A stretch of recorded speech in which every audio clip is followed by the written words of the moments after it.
Welcome. We're here in week 14. How do we attack a limited slate? And welcome back to DFS for those of you eliminated from your season-long leagues. Devin, kick us off this week by telling us why you're particularly excited for this week in general. Yeah, this week is sort of like, well, I guess not even this week, but these next couple weeks are really my favorite time to play DFS. And the reason is you get people who may have played in week 1, 2, 3, lost a little bit, and then just focused on their season-long leagues.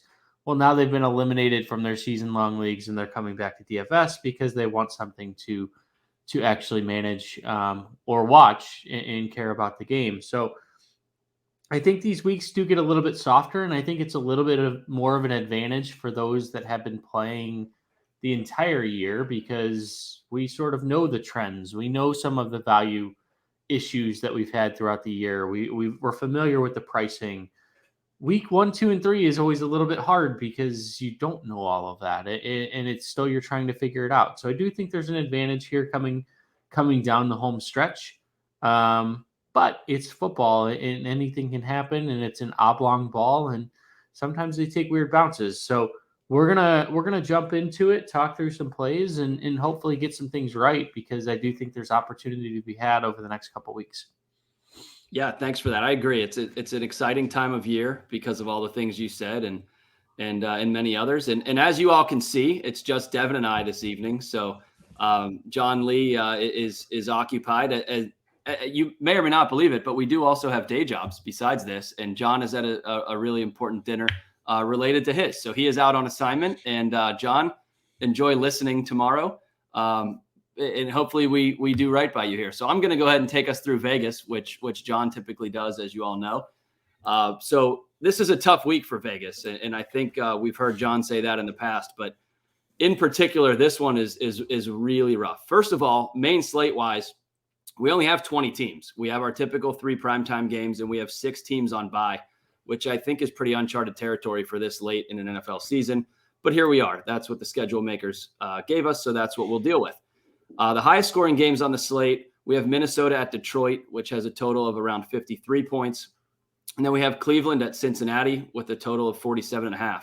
And there is really not much more around those numbers. So the highest scoring teams you'll see on the slate this week, the Dallas Cowboys are hosting the lowly in-state rival, or not rival, but in-state other team, stepchild, whatever you want to call it, Houston Texans. Dallas's team total is a whopping 31 in a game where they're favored by north of 16 points, another sort of unheard of thing in the NFL. And then I mentioned the Detroit-Minnesota game. In a rare occurrence, Detroit is favored over a 10-2 Minnesota team. Detroit's record is what, Devin? 5-7, something like that. Something like that. Favored over a 10-win team. So Detroit's team total is therefore higher than Minnesota's. It is 27.5 hosting Minnesota. That's the only 2 teams we have north of 27. And in the under 18 category, unfortunately, we have quite a few more. We have Baltimore with 17 points at Pittsburgh, the Tyler Huntley-led Baltimore Ravens this week. We saw how that went last week, not well. We have Tampa Bay at San Francisco. Their team total is 17. If not for the last 4 minutes on Monday night, they may not have scored more than 3. We have Denver also sitting at 17, hosting Kansas City. We know what's going on in Denver or what's not going on in Denver. So no surprise to see them there. And then, of course, the other side of Dallas and Houston is Houston, whose total is 14. That is low. So, Devin, let's get into it position by position with that as our general context here. Quarterback, the only real news I have is Davis Mills returns to the starter in Houston. But again, 14-point team total. Do we care? Probably not. Tell us what you're doing at quarterback here and color it with some format advice if you. It's ugly. I mean, the names that we're going to mention here are not names that we would typically mention, and they're probably names that I've poo-pooed a little bit throughout the course of the year. It all comes full circle.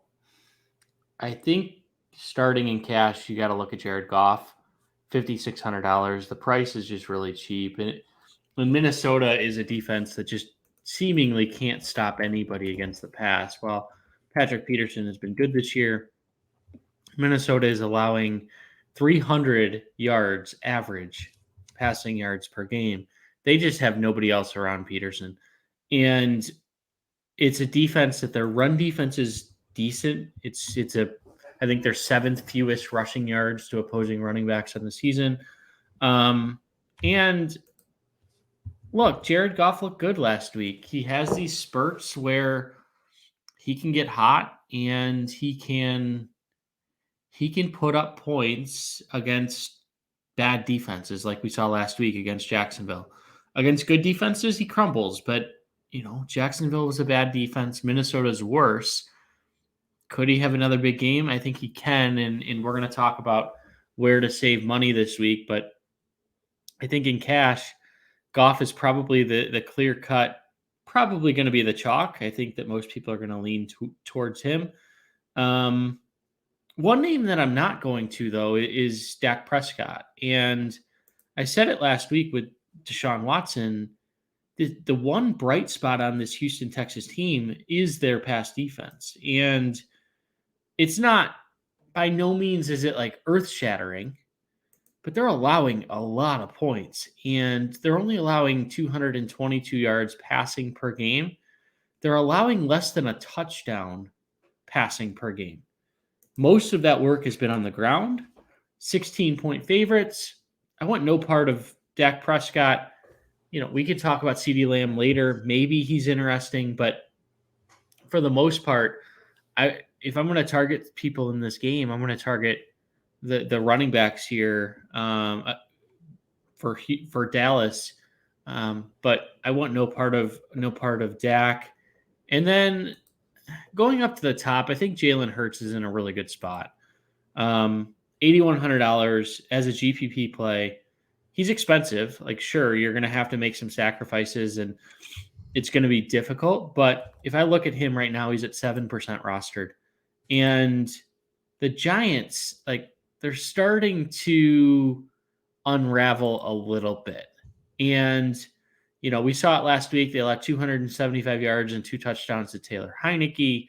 Davis Mills threw for 319 yards against them earlier this season. Trevor Lawrence went for over 300. This is Jalen Hurts can beat you in either way. He can beat you on the ground. He can beat you through the air. Like we saw last week, Tennessee's run defense is up there with just about anybody when it comes to the best in the NFL. Yeah. So we just said, you know what? I'm going to throw 380 and 3 touchdowns and complete 75% of passes. And they have the weapons. He still threw in a rushing touchdown, which is wild. Right. Yeah. So even if he gets down in the red zone, he's not going to put up the rushing numbers. But yeah, the Giants, I just don't believe in them. I think that when it goes south, and it's starting to, right? So they tied Washington. They lost to Dallas. They lost to the Lions. Do we really think that this is a good team? I personally don't. And I think that this is a game where at 7% rostered, a lot of people aren't going to go back to Hurts, but I think you definitely could. Yeah, I agree with you on all things Giants. I mean, on the year, they've allowed the 23rd most, which is, I guess, a way of saying the 9th fewest fantasy points to quarterbacks. But I think if you just look at how it's trending kind of like their season is, right? Like, Taylor Heineke put up over 20, 275, 2 touchdowns. Dak Prescott did 260, 2 touchdowns. These aren't massive numbers, but those quarterbacks individually don't put up massive numbers either. Jalen Hurts does. I want to get back to a point Devin made about Dak Prescott, and I've thought this for going on 3-4 weeks now, related to Houston is, is their pass defense that good, or is it just that their run defense is so bad that it kind of masks it? But, we're talking about 13 weeks of sample, 12 games of sample now. And again, I've been thinking about that point for a month. Dallas slated to score, what did I say earlier? 31 points. 31. Their defense could score 14 of them. We saw them do it on Sunday night, right? And Tony Pollard and Zeke Elliott could very well just have 15 to 20 carries each and score the rest of them. So I like that point. Even if you are waiting for kind of the proverbial shoe to drop on Houston's pass defense, I don't know that it's worth it at Dak Prescott's price this week to make that gamble. Besides the guys Devin mentioned, the other side of the Jared Goff game, and I don't know that anyone's ever said this about Kirk Cousins, but if you want to feel a little safer, you could play Kirk Cousins. People are going to see that Detroit, 32 positional matchup, and again, we've got enough sample to realize that that's legit. So I don't mind Cousins there. I think 300 yards is well within range. You always have a short drag route to Justin Jefferson that could go for a 75-yard touchdown there too. And then the high end, relatively high end, I guess, the one I was thinking that I wouldn't go higher than, I should say, is Joe Burrow.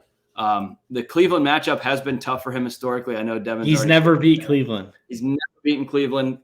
But again, there's a first time for everything. Is this Cleveland team, perhaps in disarray with the Deshaun Watson situation? I just the total suggests it. The player suggests it. He's at home. Maybe it's more of a Joe Mixon game, and that could lead us to our next section here too, because Cleveland's run defense really stinks. But Burrow was sort of the highest I'd go, although I do like, especially given the context of the slate, looking down at Cousins or even or Goff as well, as Devin said. I would agree with those calls. Yeah. Anybody else in here? Yeah. I mentioned it last week, and I said he was a cash game play. Sort of looked like an idiot for 3 quarters, and then he just kept throwing the ball. And that's Mike White, who threw for 370 yards last week. Sure did. Mike White has now thrown for 300 yards in 3 of his 5 starts. He's going to be less than 2% rostered again. And people are going to look at Buffalo and say, like, I'm not touching this Buffalo matchup. And I completely understand that. But in reality, this is a shell of the Buffalo defense that the season started. And, Von Miller just tore his ACL. Jordan Poyer's been hurt all year. Micah Hyde is out for the year. Tre'Davious White is less than 100%. These are all pro caliber players. And Poyer and White, I believe, are going to play. But, Kirk Cousins threw for 357 and a touchdown. Jacoby Brissett threw for 324 in 3. And if Jacoby Brissett is throwing for 324 and 3 against your defense, you can best assure that Mike White can do so as well. And I mean, Kenny Pickett threw for 327 against this defense. So, Mike White is interesting. I don't know that he's a cash game play just because I think Goff is so cheap. Yeah. But he's a name that he very easily could throw for over 300. He's a guy that if you're looking at props, I would definitely look at his over again this week. He was a big target of mine last week in my prop article, not to pump my own or toot my own horn, but just to talk about some of the articles that we have over at Footballguys. I do a prop article that breaks down the top 5 props each week. So I think he's another guy that you could look at, particularly in the prop side, or if you're doing like a Prize Picks or a Monkey Knife Fight or those types of parlay prop websites. He's certainly a name that you can enter into those. Yep, absolutely. And whether it's your own horn, Devin, or other people, we do write a lot of articles at Footballguys, not just season long, not just DFS, but betting and props and all those things. So please. There's an article, we probably cover it, to be honest. If there's a topic, you'll find it. And if you can't find it, let us know, and maybe we'll pick it up for next year. We're always looking to improve. Devin, let's recap here real quick. Jared Goff as a cash game, due to being cheap and Minnesota kind of having some pass funnel tendencies. I like that. Avoiding Dak Prescott because of his matchup, and then Jalen Hurts and Mike White in GPPs. And then I also offered Kirk Cousins as a backup. I mean, I think you're going to see a lot in that Minnesota-Detroit game, particularly with the cheap quarterbacks. So, again, want to ask everybody not only to check out footballguys.com, but in the interest of shameless promotion, please check out YouTube and join us in the comments section. Tell us what you like and dislike, and engage. So let's move on to running backs. We have Joe Mixon news, which we had pretty, sort of late last week, that he may not clear concussion protocol, which made Samaje Perine another obvious play. It looks like Mixon will play this week. He practiced in full Wednesday, and I assume today as well. So I didn't confirm that, but I just assumed it. And then it looks like Michael Carter from the Jets is off the injury report, thus ending the Zonovan Bam night as RB1. status. So we'll see how it goes with the Jets backfield. And then Ken Walker hurt his ankle last week in the game. And so we'll see what happens with him, but he didn't practice Wednesday either. And so we'll see what's going on in the Seattle backfield. If anyone, has any interest there beyond him, likely not. Devin, where are you starting at running back this week? Is it high end? Is it low end? Is it middle? Maybe give us a little bit of each if you can. Yeah, I think there's a number of guys you can look at this week. I think a lot of people are going to look at Christian McCaffrey, and I'm not doing it in cash just because he's too expensive. And I think there's too much of a premium. I'd rather he was limited on Thursday, so something to watch. But Brock Purdy's going to start. How is this offense going to perform going up against Tampa Bay? Are they just going to focus in on stopping Christian McCaffrey? I actually love my top guy this week is Dalvin Cook at Detroit. I think that this is a game where indoors, that's always helpful. And Cook has been facing difficult defenses as of late. So the last 2 weeks he's been facing the Jets and the Patriots. He's had over 20 carries in both games. He's had averaged 3 receptions in each of those games. And while he hasn't had the breakout Dalvin Cook game, I think that this is something that could be coming.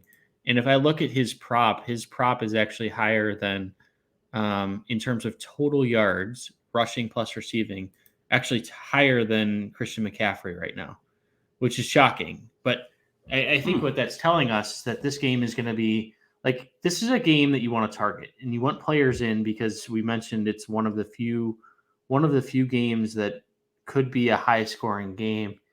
And there's just no part of me that wants Tampa Bay versus San Francisco.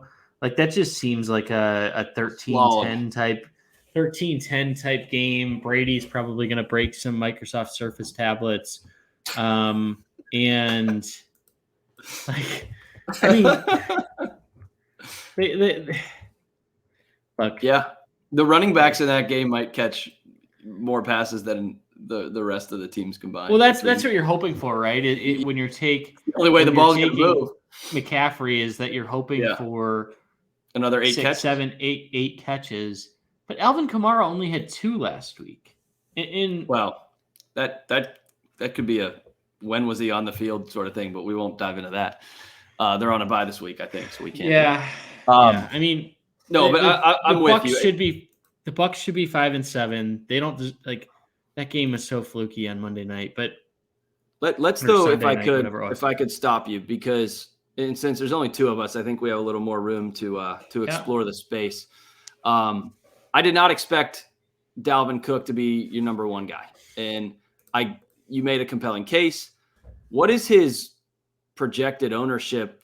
Because I view him almost as a GPP play when you talk about a game that should go off, but people might be focusing on other pieces. So he's going to be the second. He's going to be the second highest rostered player on the slate. So right now it's looking like Christian McCaffrey is going to be about 25%, and Dalvin Cook's going to be about 19%. But there's no one in between that zone at the current moment. So what about Cook is Mixon? He's about 15%. Okay, so third. I think you could see Mixon rise because of the concussion stuff and like once he gets cleared, but 15%, 18% for Cook. It's practically the same, right? So the margin of error typically is like 2 to 3%, probably more this year than it has ever been. But they're right in the same ballpark.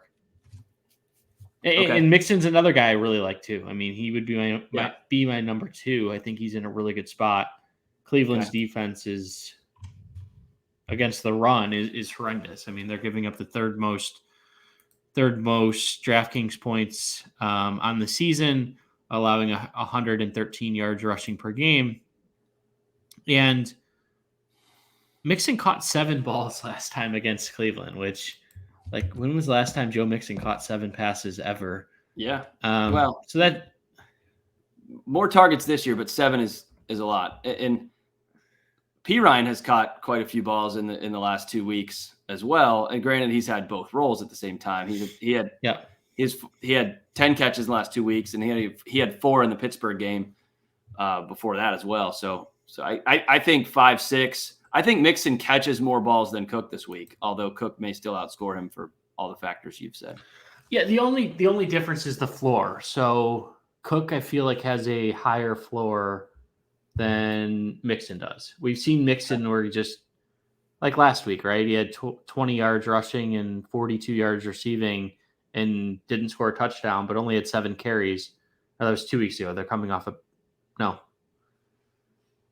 Having a child just kills your weeks. He got hurt in that game. He got hurt in the Pittsburgh game. Yeah. Yeah. Disregard everything I just said. Well, so to your point, hold on, and we won't edit that out because we don't have. Well, I control the editing, so if I have time, maybe you will. So let's go right here. Mixon had 8 carries in the Cleveland game, the first Cleveland game. That was the Monday Night Football game, Halloween night, as I recall. He had 8 carries and 7 catches and only 59 total yards. So it was a bad showing for sure. But the last time he played a full game, he did score 5 touchdowns. So there's that.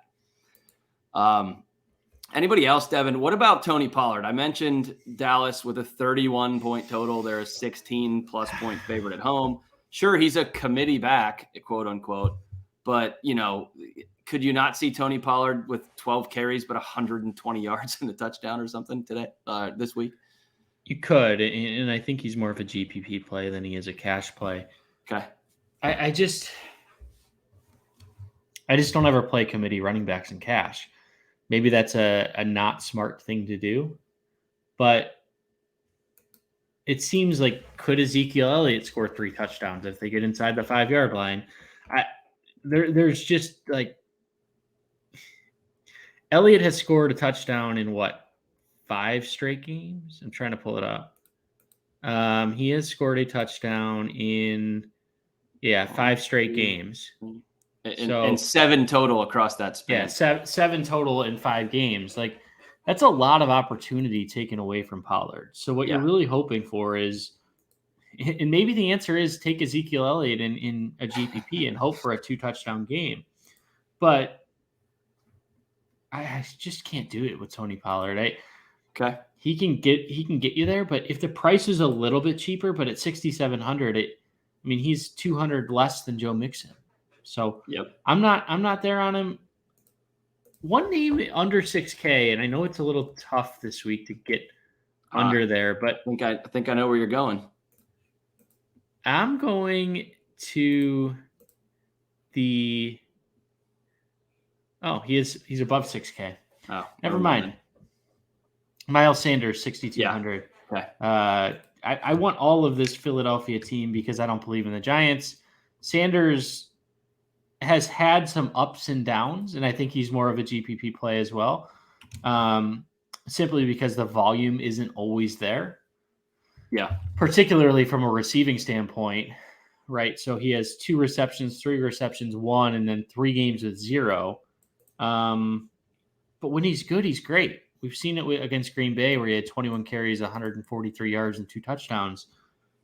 I think this Philadelphia team comes out and scores 30-plus points. And if that's the case, then Miles Sanders is at least interesting. I think the name you were looking at was probably Najee Harris, but I'm not touching that one. No. It was DeAndre Swift.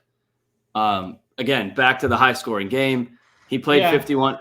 Last week, he actually played last week, right? First week above 50% of snaps since week 8. Granted, it was 51%. So now the Justin Jackson stuff, like, why are they doing it? I don't know. We know what Jamal Williams' role is. There's something like, 8 or 10 of his 13 touchdowns are 2-yard line or in. Swift scored last week. Swift caught more balls last week. He appeared to be that guy. And again, just like, if you want a part of that game, he's a cheap yet explosive part of that game. So maybe you convince yourself you don't need to go there in cash because of other people. And because you could tell yourself a story that he doesn't get 18 touches again. And he's back to the 9, 8, 7 he had the 3 weeks before.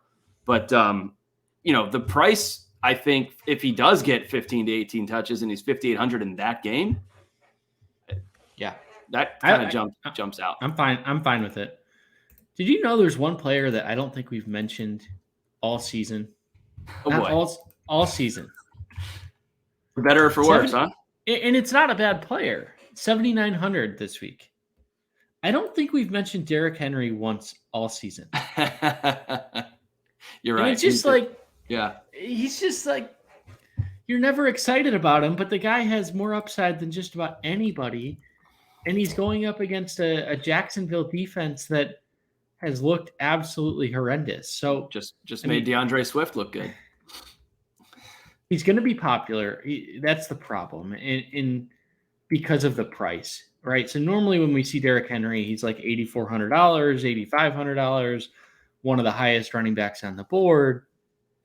This week he's right in line with Nick Chubb, who, like, Nick Chubb's a great running back, but going up against Cincinnati is a much more difficult matchup than Jacksonville. So I think Henry is at least interesting in a GPP, even though he will be popular.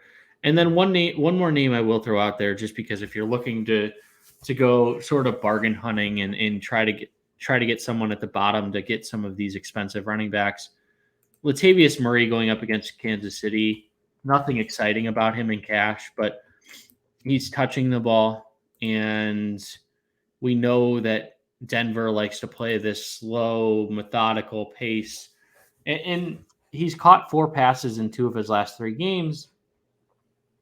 And at $5,200, he doesn't need to do much in order to get to value. So if you're just like, hey, I really want to play some of these top end wide receivers, or I want to play Travis Kelce, or I want to play a Jalen Hurts going down to 5,200, you may have to go to Swift and Murray, but I think Murray is at least an interesting play this week. Yeah, well, shout out to UCF. I didn't think we were going to get there with Latavius Murray, but I agree. That game could be a slog, and for somehow, some way, he became the guy in that backfield. Back to Henry. He does seem to have some magic against Jacksonville.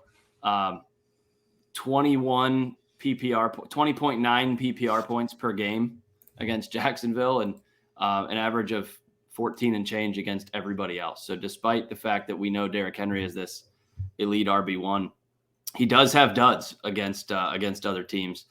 And granted, that's 11 games versus 80 something games elsewhere, but yeah, he kills Jacksonville. I mean, there are multiple 200-yard games against Jacksonville that I can remember from the last few years alone. So it's worth noting he tends to rise up against them. So Devin, one last name. Yeah, one last name.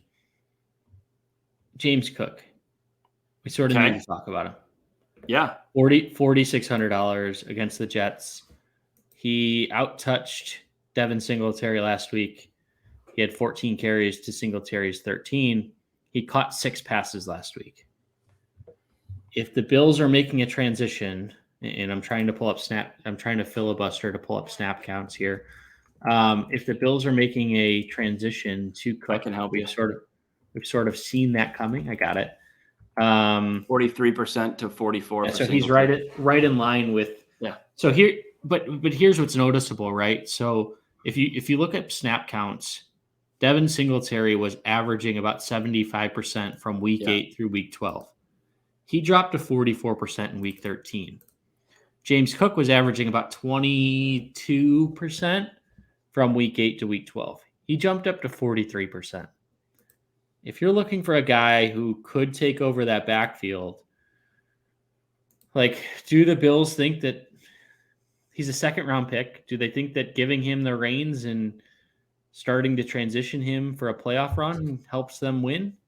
It very well could be, and maybe it's a little bit of a narrative straight, but, tell us in the comments down below, as Ryan would say. Yeah, I mean, what you think. But I could find more of a reason to play James Cook than Latavius Murray. I mean, sure. And Latavius Murray's a fine player, but I can also see a case where it goes back to that 75-20-25, and you're stuck. So, Murray's floor is probably a little bit higher, but what if that role keeps growing? I guess is the only thing that I'm at least intrigued. Yeah.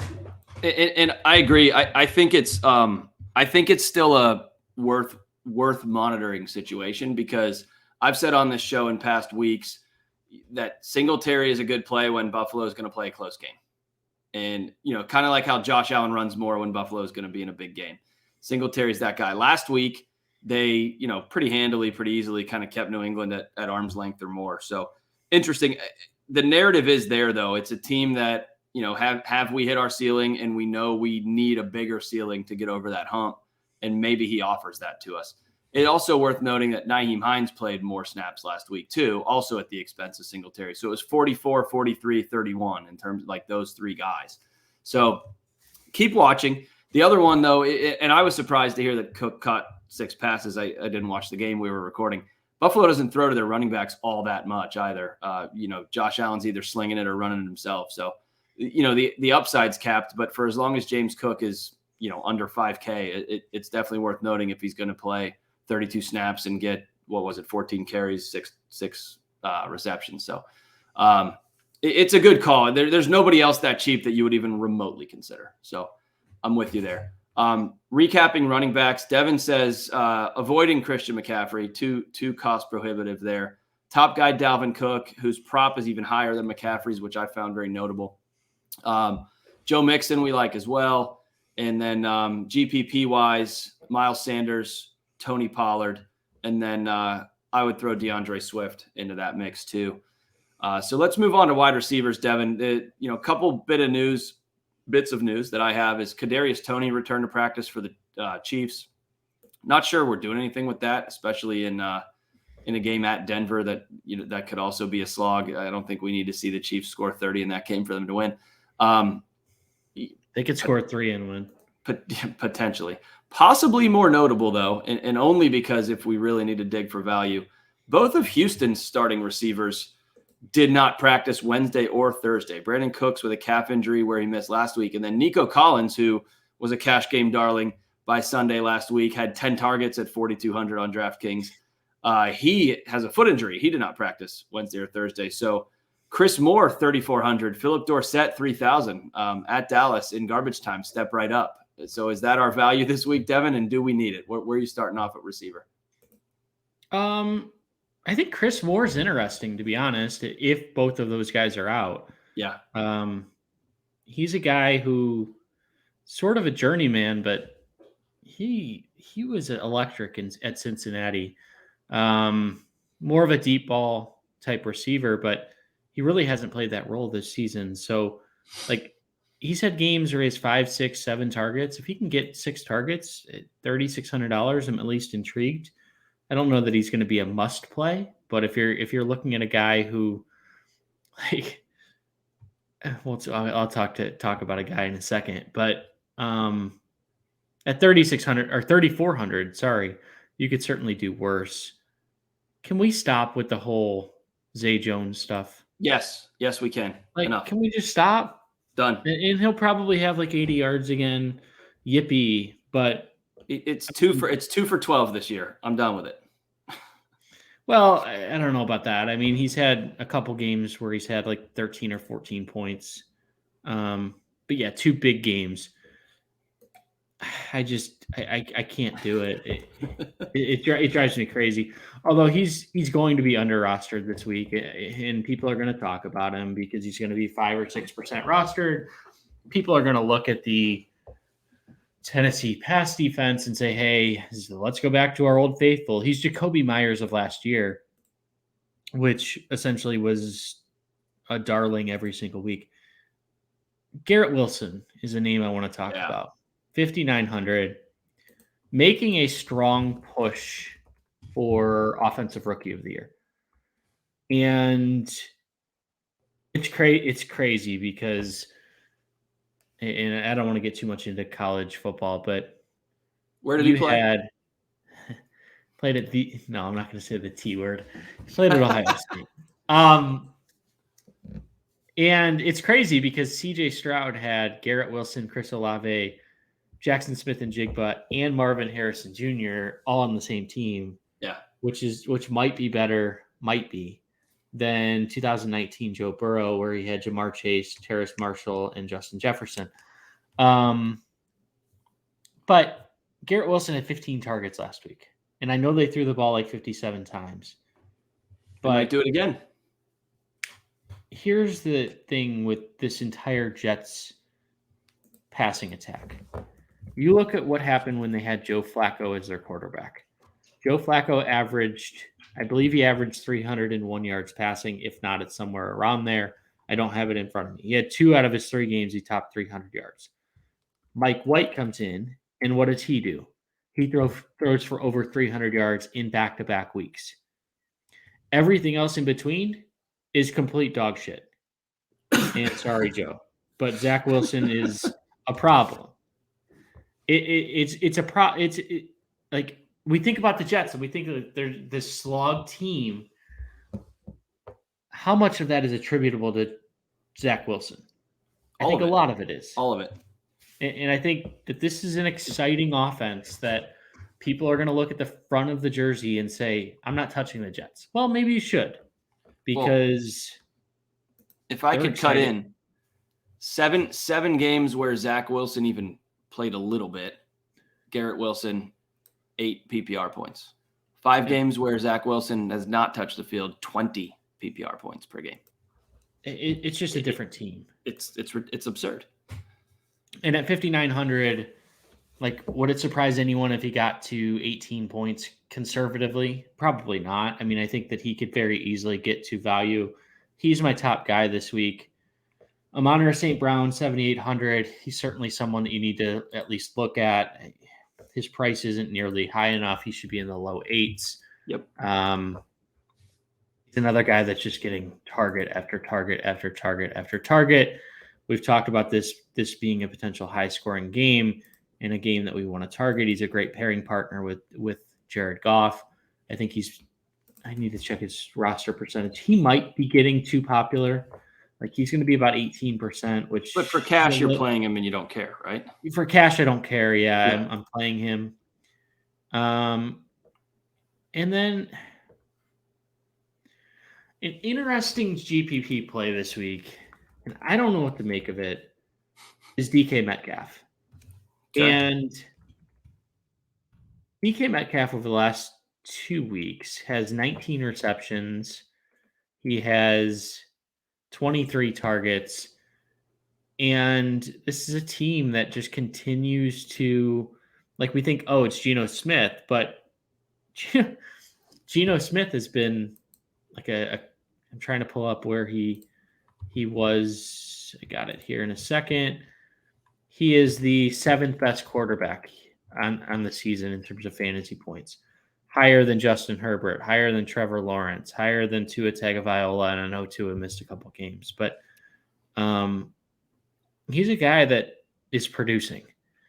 And DK Metcalf at 7,100, I think is too cheap. He's going to go a little under rostered. Right now I have him at about 6%, which DK has big game potential just about any time he touches the field. Yep. And, I mean, like we say every single week, Justin Jefferson, Stefon Diggs, they're always in play. We don't need to talk about them. They're certainly good plays if you can afford them. I don't know that you can, because there's 2 tight ends that I like that are both expensive this week. So probably not able to pay up that much for the top end wide receiver. But go ahead and is there anybody that you like? I'm going to go through my list and just make sure one last time that I've mentioned everybody. Yeah, I'll kind of chat. I mean, you mentioned the 2 guys. It's funny. It's just like last week. Like, immediately last week, I said, I'm playing St. Brown, I'm playing Garrett Wilson, and then we'll figure out the rest. Like, those guys are alpha receivers on respectable to good offenses that should be priced $500 to $800 higher than they are. I mean, so I was shocked this week. Like, I knew they'd be inflated this week. I thought they would be more pricey. So those were the first 2 guys that were just immediate.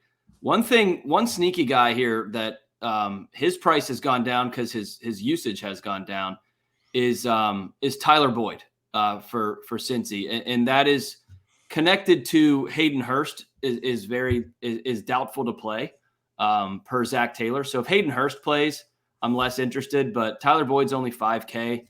And he's a proven player and a proven offense with a great quarterback. So, that's one that is interesting value wise.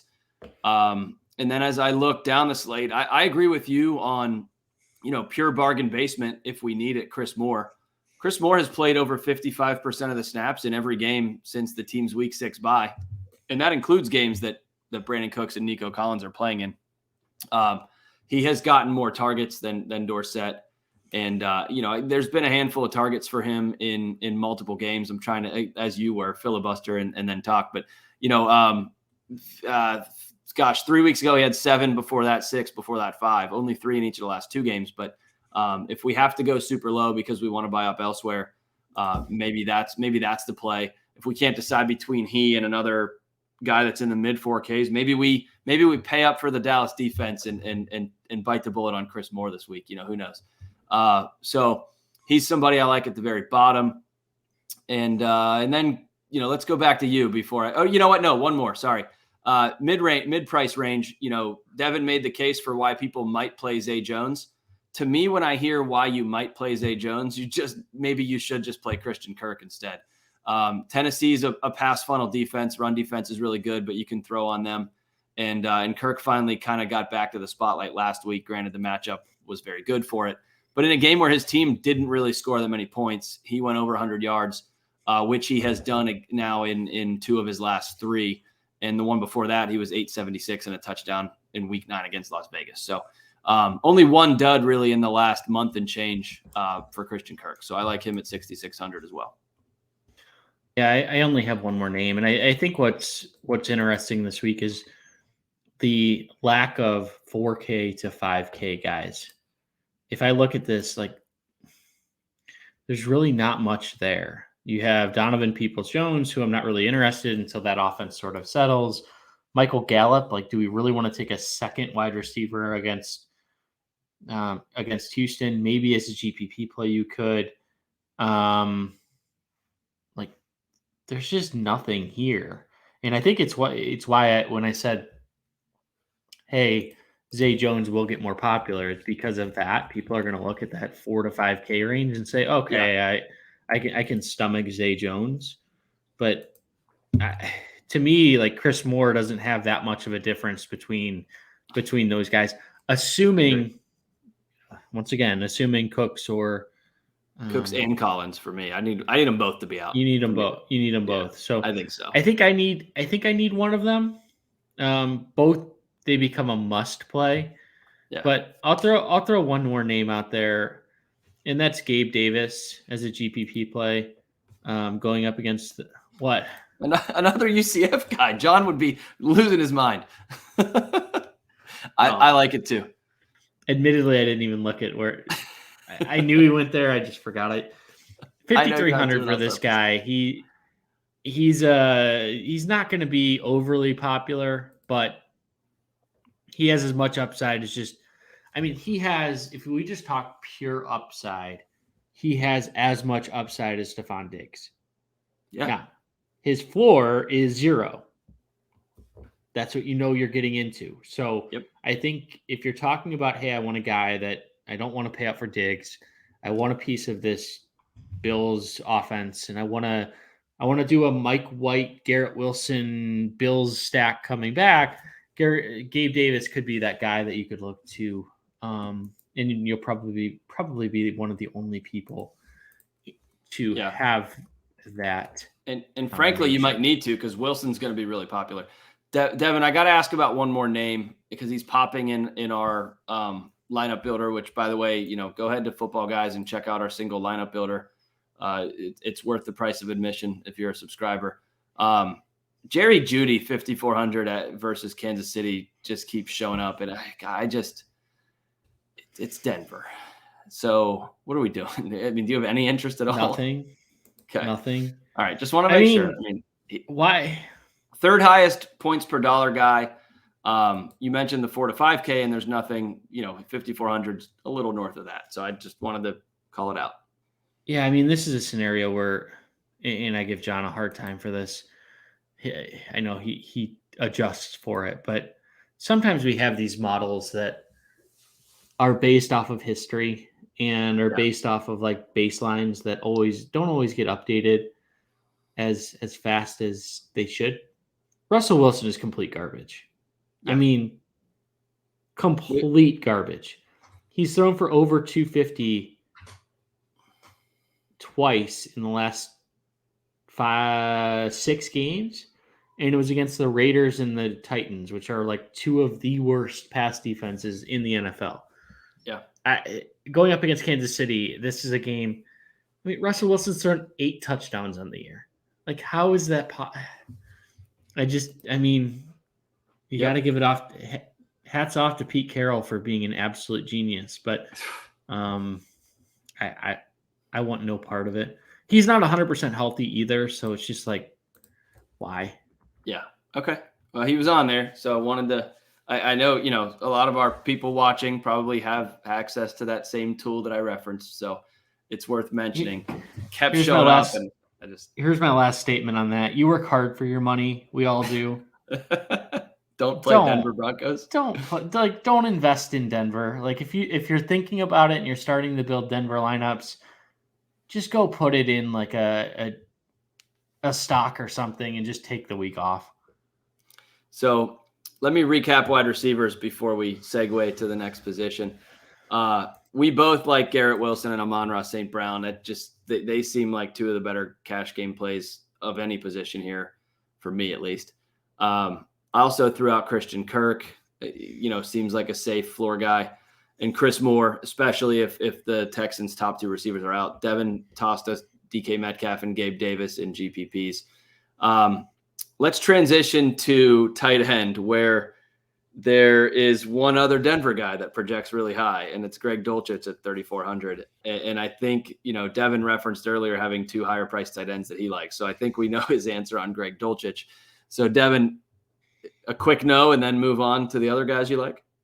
I mean, it's point chasing, right? Yeah. So, well, it's usage chasing though too. So, admittedly, I played Greg Dulcich for the 2 weeks prior to last week and said I'm never gonna do it again. And then I saw his 6 for 85, and then the reports this week that he's going to be used like a wide receiver because they have wide receivers out, and it was super tilting. And he's only 3,400. And if he is a wide receiver, oh my goodness! But he's still a wide receiver on Denver, so I'm conflicted. Russell Wilson has thrown 8 touchdowns this year. And he has 12 toilets in his house, as the guy on Twitter has told us this year, which has been quite the meteoric rise in Twitter space. Yeah. Greg Dulcich is 2021 Dan Arnold, where everyone wants to play him every single week. And look, they're trying to find receivers because Cortland Sutton is out. I get that. But this is a team that was facing very good corners in Baltimore. And, going up against Kansas City, what does Kansas City have? They have a pretty good pass rush. And that could mean Greg Dulcich has to block more. If he's split out as a wide receiver, maybe he's interesting, maybe. But I'm trying to pull up his price or his roster percentage. He's going to be about 8 to 9% rostered. Yeah. You can just give it a quick no if that's I'm fine. We have time and okay. and just curious. But to be clear, look, people are going to play him because they do every week. If you want to go down that cheap, he's not the worst play in the world. There really isn't that many great cheap wide receivers this week. Tyler Conklin is down there at 3,100. Maybe he's interesting. He's probably not.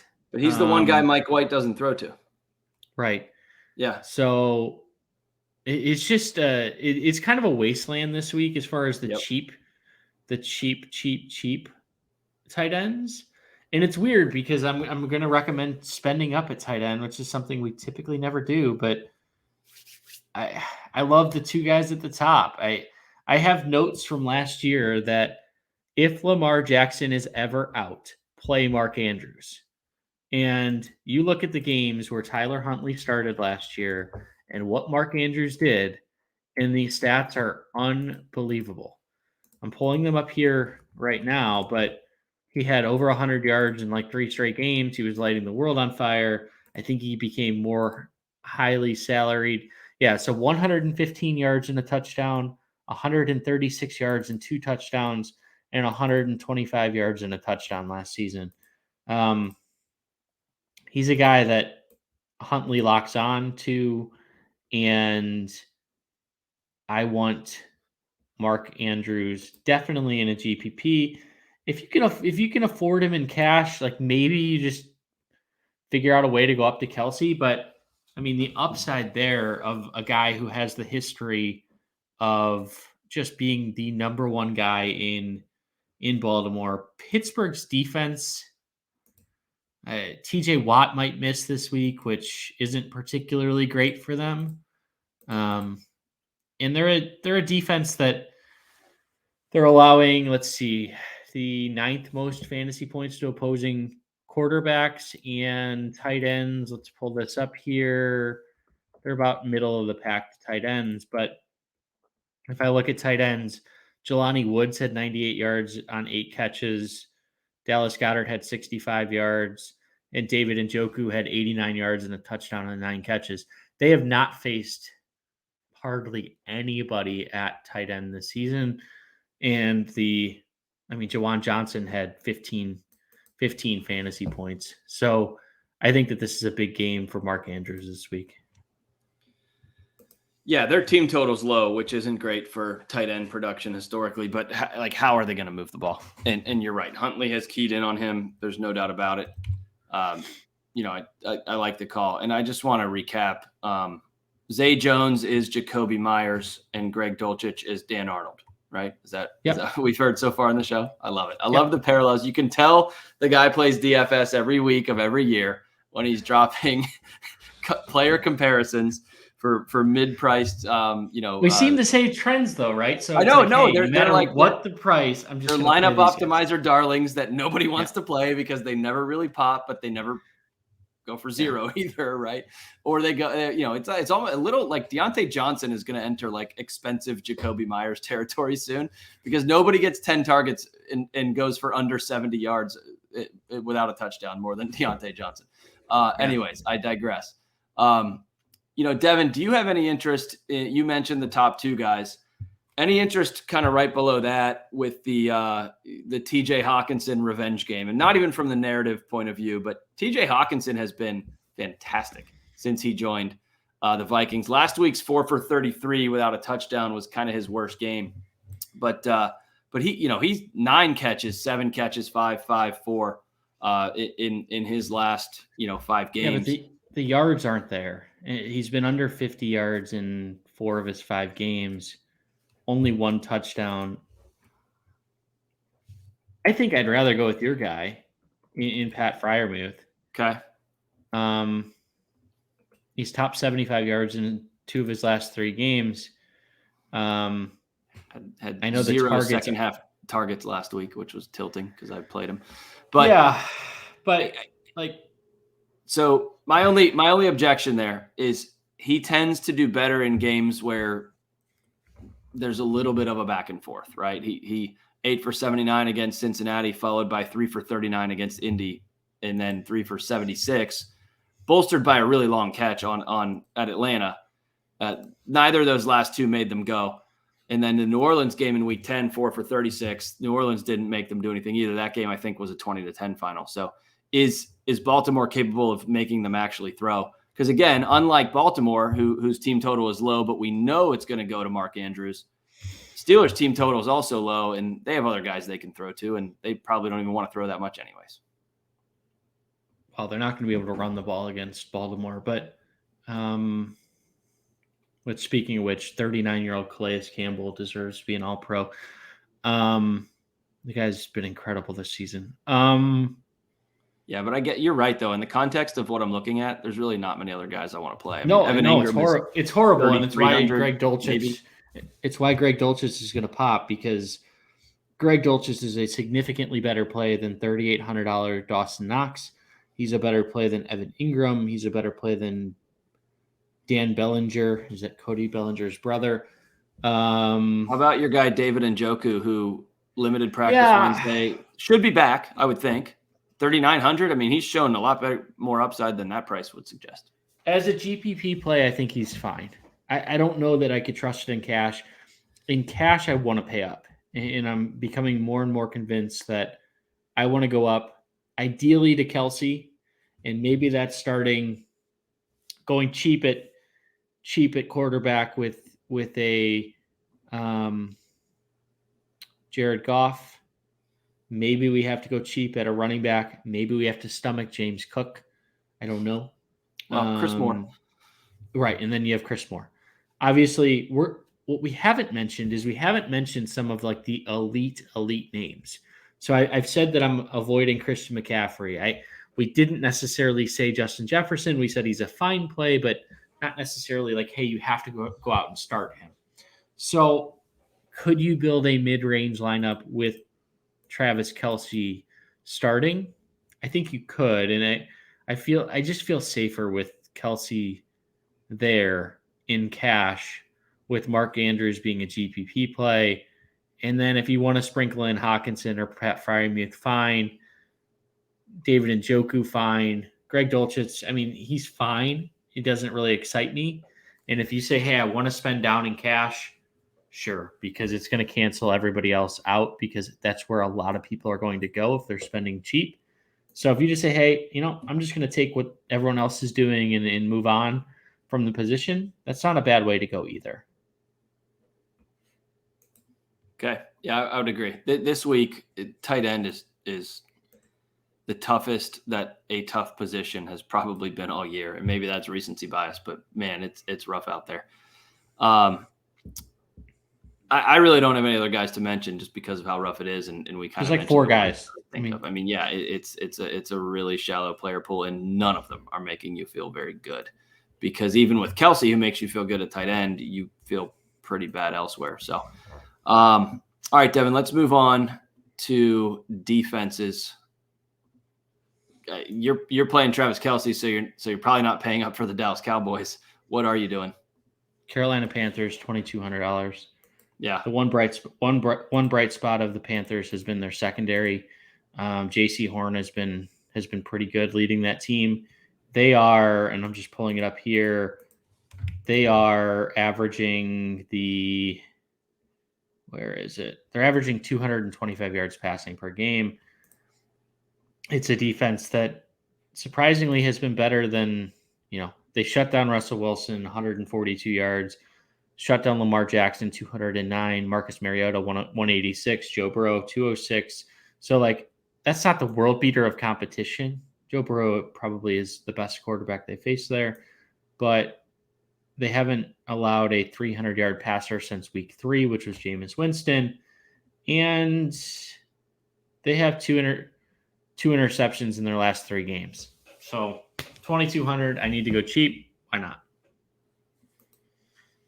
Yeah, the why not indeed, especially at 2,200, right? The other one that kind of struck me as interesting, and maybe the ceiling isn't there, but the floor is the 49ers.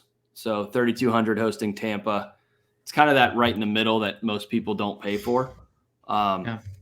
And so the only real, I say floor, not ceiling, is Tom Brady's not known to get sacked a bunch of times. He gets rid of the ball. The ADOTs are short. And he has 3 interceptions this year. So and he doesn't turn it over. So you're kind of hoping a little bit that Tampa just doesn't score much. And I think, Devin, you've discussed on this show weeks prior that that's not the best way to pick a fantasy defense, because you don't get a lot of points, even if you're the 49ers, beat Tampa 17-3. But there's 1 turnover. You're kind of only getting 4 to 6 points from the defense. One turnover, no sacks. You're kind of you're kind of stuck there, struggling. You could have a team give up 28 and score more fantasy points, which maybe Carolina fits that bill. So, Other than that, I mean, Dallas is obviously one of the highest. If you can find a way to get to Dallas, get to Dallas. It's just you're if you play them, you really do need that touchdown for it to pay off. I would think so. Anybody else we're we're missing here on defense? Like I say every week, spin a wheel, see where it comes up. Yeah. And that's the defense you go with. Fill the other 8, and then make sure you save at least 2,200 for Carolina. Yeah. I'm completely fine with Carolina in cash this week. And from a GPP standpoint, play whoever you want. Exactly, because you'd never know. Because it's an oblong ball, and it could bounce anywhere, right? Devin, let's kind of wrap up the show here. We've gone over an hour despite there only being 2 of us, which I think is great, though. We've had some good talks. We dove down the Dalvin Cook rabbit hole, and even a James Cook rabbit hole for that matter. So the Cook family would be proud. Folks, please, again, engage with us on YouTube, press the bell, hit the like button, all the things. Devin, is any stack you want to point out, any just general thought? I know you started the show with one, but any more for us? No, the only other thing we're giving away, I think we're giving away a Nick Chubb jersey for some referral thing for our email list. So I'll put the details in the comments below. Awesome. Check that out. All pro Nick Chubb, or certainly Pro Bowler Nick Chubb. Yeah, he'll be a Pro Bowl. I don't think he'll be all pro, but yeah, but has been in the past, or maybe certainly Pro Bowler in the past. We'll go with that. Wonderful player, Nick Chubb, worth the prize. So check the details for that. And I don't have much else other than it is tough on a 10-game slate this week. So choose your decisions wisely. And sometimes in these weeks, the more uncomfortable your lineup feels, you got to also treat that with perspective, because everybody else is going through the same thing. So try to think of each game, rationalize your plays. Make sure, you think of your floor and ceiling combos, especially your floors if you're in cash games, and just know that everybody's going to feel pretty yucky about it too. So with that said, I guess I'll wrap us up. I want to give a shout out to John Lee, of course. John, we missed you tonight, but we'll see you again next week. And on behalf of John and Devin Knotts, I'm Ryan Hester saying thanks for joining us, and thanks for being a football guy.